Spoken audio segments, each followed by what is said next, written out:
പാലത്തായി പീഡനക്കേസിൽ പത്മരാജൻ മാഷിനെതിരായ ശിക്ഷാവിധി ഹൈക്കോടതി മരവിപ്പിക്കുമ്പോൾ അന്ന് കേസ് അന്വേഷിച്ച അന്നത്തെ ഐജി എസ് ശ്രീജിത്തിന്റെ വാക്കുകൾ വീണ്ടും ചർച്ചയാവുകയാണ്. പെൺകുട്ടിയുടെ മൊഴികളും തെളിവുകളും പരിശോധിച്ചതിൽ മാഷ് കുറ്റക്കാരനല്ല എന്ന് നിലവിൽ DGP കൂടിയായ ശ്രീജിത്ത് അന്ന് വ്യക്തമാക്കിയിരുന്നു.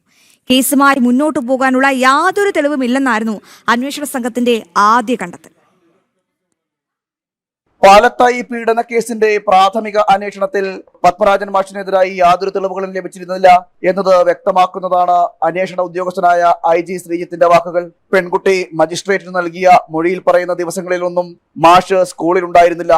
ഡിജിറ്റൽ തെളിവുകളും മറ്റ് മൊഴികളുടെയും അടിസ്ഥാനത്തിൽ ഇത് അന്വേഷണ സംഘത്തിന് കൃത്യമായി വ്യക്തമായിരുന്നു. 2 തവണ കോടതിയിൽ മൊഴി കൊടുത്തിട്ടുണ്ട്. ഒന്ന് FI മൊഴിയും ഒന്ന് കുട്ടി കൊടുത്ത 164 മജിസ്ട്രേറ്റിന് മുമ്പ് കൊടുത്ത മൊഴി ഞങ്ങൾക്ക് മാറ്റാനോ പിടിക്കാനോ പറ്റില്ല. കുട്ടി പീഡിപ്പിച്ചെന്ന് മൊഴി കൊടുത്തു. പക്ഷെ കുട്ടി പറഞ്ഞ പല ദിവസങ്ങളിലും പീഡിപ്പിച്ചത് ആദ്യം പറഞ്ഞത് 15-ാം തീയതിക്ക് മുമ്പ് മാഷ് പീഡിപ്പിച്ചതാണ്. ജനുവരി മാസത്തിലെ 2ാമത്തെ ആഴ്ച 15-ാം തീയതിക്ക് മുമ്പ് എന്ന് പറഞ്ഞാൽ 4-നും 14-നും ഇടയ്ക്ക്. അപ്പൊ ഈ ദിവസത്തിൽ മാഷ് അവിടെ ഉണ്ടാവണ്ടേ? മാഷ് ആ സമയത്ത് ലീവ് എടുത്തിട്ട് അയാള് കോഴിക്കോട് മെഡിക്കൽ കോളേജിൽ ഇരിക്കുകയാണ്. അയാളുടെ സഹോദരിയുടെ ഹൃദയ ശസ്ത്രക്രിയയായിട്ട് ബന്ധപ്പെട്ടിട്ട്. ഇത് എങ്ങനെ ഞാൻ പോക്സോച്ചപ്പോ ഈ കുട്ടി 14-ാം തീയതിക്ക് മുമ്പെന്ന് പറയുന്നൊരു ദിവസം മാഷ് ഇല്ലാതെ ഞാൻ എങ്ങനെയാണ് ഇതിന് ചാർജ് കൊടുക്കാൻ പറ്റുക? നിങ്ങൾ അന്വേഷിച്ചോ? ശൗചാലയത്തിൽ കയറി കുറ്റിയിട്ട ശേഷം മാഷ് പീഡിപ്പിച്ചു എന്നാണ് മറ്റൊരു മൊഴി. എന്നാൽ കഴിഞ്ഞ 1 വർഷക്കാലമായി ആ ശൗചാലയത്തിന്റെ കതകിന് കുറ്റി ഉണ്ടായിരുന്നില്ല. ബാത്റൂമിന്റെ അകത്ത് ചേർന്നത് രാവിലെ 11:30-നും 11:40-നും ഇടയ്ക്കാണെന്നാണ് കുട്ടി പറയുന്നത്. ബ്രേക്കിന്റെ സമയം. ഈ ബ്രേക്കിന്റെ സമയത്ത് അധ്യാപകൻ ചെന്ന് അടച്ചിട്ടിരിക്കുന്ന ബാത്റൂമിന്റെ വാതിലിൽ മുട്ടുന്നു. കുട്ടി കുറ്റിയെടുക്കുന്നു. ഈ സ്കൂളിലെ ഈ ബാത്റൂമിന് കഴിഞ്ഞ 1 വർഷമായിട്ട് കുറ്റി ഇല്ല എന്നുള്ളതാണ് ആദ്യത്തെ വസ്തുത. അപ്പൊ 5 കുട്ടികൾ ഒന്നിച്ചു പോയിട്ട് ഒരു കുട്ടി പിടിച്ചു നിന്നിട്ടാണ് മറ്റു 4 കുട്ടികൾ ബാത്റൂമിൽ പോവുക.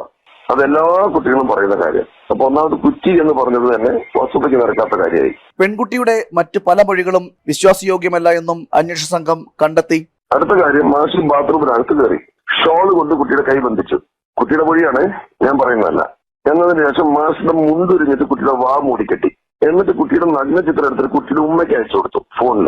അത് കഴിഞ്ഞിട്ട് മാഷ് പറഞ്ഞു, ഇത് പുറത്ത് പറഞ്ഞാൽ നിന്നെ കൊന്നു കളയുന്നു. നോക്കി മാഷ് ഇറങ്ങിപ്പോയി. അപ്പൊ മാഷ മുണ്ട് എവിടെയാണ്?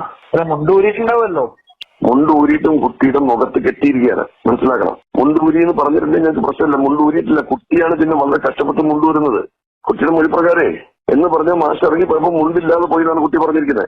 ഒന്ന്. കുട്ടി പറഞ്ഞ അടുത്ത കാര്യം, ഈ കുട്ടി ഫോട്ടോ എടുത്ത് ഉമ്മയ്ക്ക് അയച്ചു എന്ന് പറയുന്നത് തെറ്റി പറയുന്നതല്ലോ. അപ്പൊ ഈ കുട്ടിയുടെ ഫോൺ, ഈ മാഷ ഫോണിലോ ഉമ്മയുടെ ഫോണിലോ ഈ ഫോട്ടോ കാണണ്ടേ? ഞങ്ങൾ നോക്കുമ്പോ അങ്ങനെ ഒരു സംഭവം ആ ഫോണിലില്ല. പെൺകുട്ടി പോലീസിലും മജിസ്ട്രേറ്റിലും നൽകിയ മൊഴികളിലെല്ലാം മാഷിനെ അറസ്റ്റ് ചെയ്യാൻ തരത്തിലുള്ള യാതൊരു തെളിവുകളും ഉണ്ടായിരുന്നില്ല. ഇത് അന്വേഷണ ഉദ്യോഗസ്ഥന്റെ വാക്കുകളിൽ നിന്ന് തന്നെ വ്യക്തമാകുന്നുണ്ട്.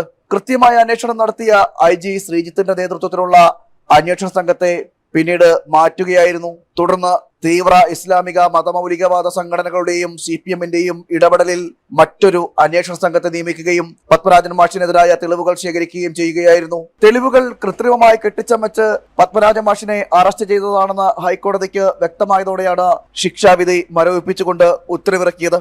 ജനം, തിരുവനന്തപുരം.